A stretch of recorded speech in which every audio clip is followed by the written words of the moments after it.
Hello everybody, this is Mitch with Compass Drone. I'd like to walk you through your first flight with your DJI Matrice 200. Step one, I need to come up with an acronym for this, but is this switch. If you can remember to have a look at this switch before each takeoff, you're going to be in good shape. The Matrice 200 has P, S, and A. P and S are assisted by GPS. A is not assisted by GPS, so if you're flying in a wind, the Matrice 200 would drift off with the wind in A mode. So for your first couple of flights, definitely stay in P mode. Sport mode is the same, but it gives you a little more power. So step one is have a look at the switch. Step two is obviously turn the drone on in the same exact spot you want it to land. Once you turn it on, it's going to grab satellites and it's going to mark a home point. So step one, switch. Step two, home point. Go ahead and fire these up. DJI does recommend that you turn the controller on first, and it's a double tap. A quick tap and then a tap and hold. Same with the Matrice.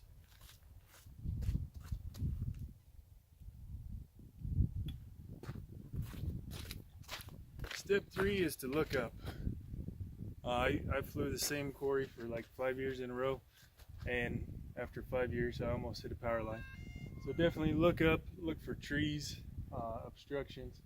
And step four, I guess, if you haven't checked and verified that there's an SD card in there, you can look inside the DJI Go 4 app or the DJI Pilot app, or you can physically open the door on the driver's side of the aircraft.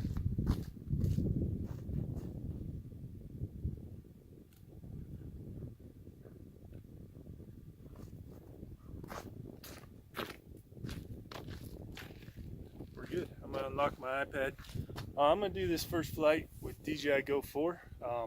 You can also use DJI Pilot, but I do recommend your first flight be in a DJI app.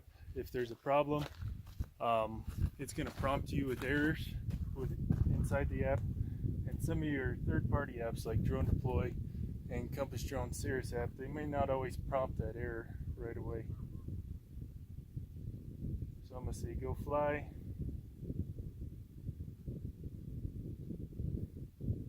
This one does want a compass calibration, so might as well show you that quickly. On the screen, it's just prompting me to calibrate the compass.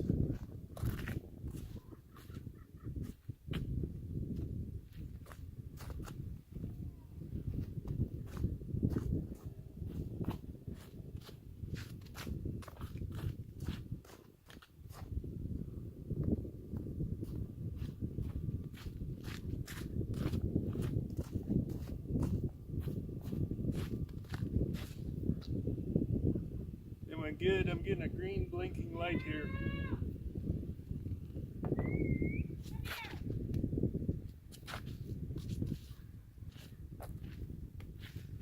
But now we're ready to go. I have a green bar in the upper right hand corner.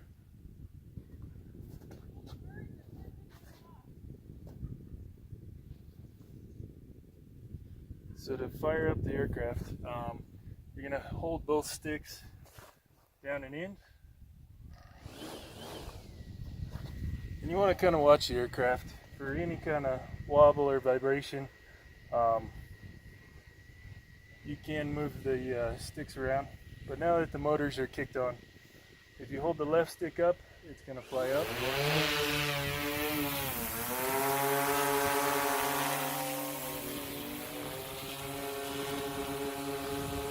And because you're in P mode, it's going to stay there using just GPS. Yep. So obviously left stick, this is fly higher, fly lower, this is turn to the right, this is turn to the left, and that's all with the left stick. Now with the right stick, if you push it away from you, it's going to fly away from you. If you push it to the right, it's going to fly right. Bring her back. And that's all I'd like you to accomplish with this first flight is number one, fly a square. Just go out, fly a big square, come back. And then actually once you're proficient at flying squares, fly a circle. because the circle requires input from both sticks. So on your first flight, recommend check the switch, check the home point, look up, make sure you got a card in there, fly a square, then fly a circle, and then you'll be ready for part 2, which is a flight with an autonomous software.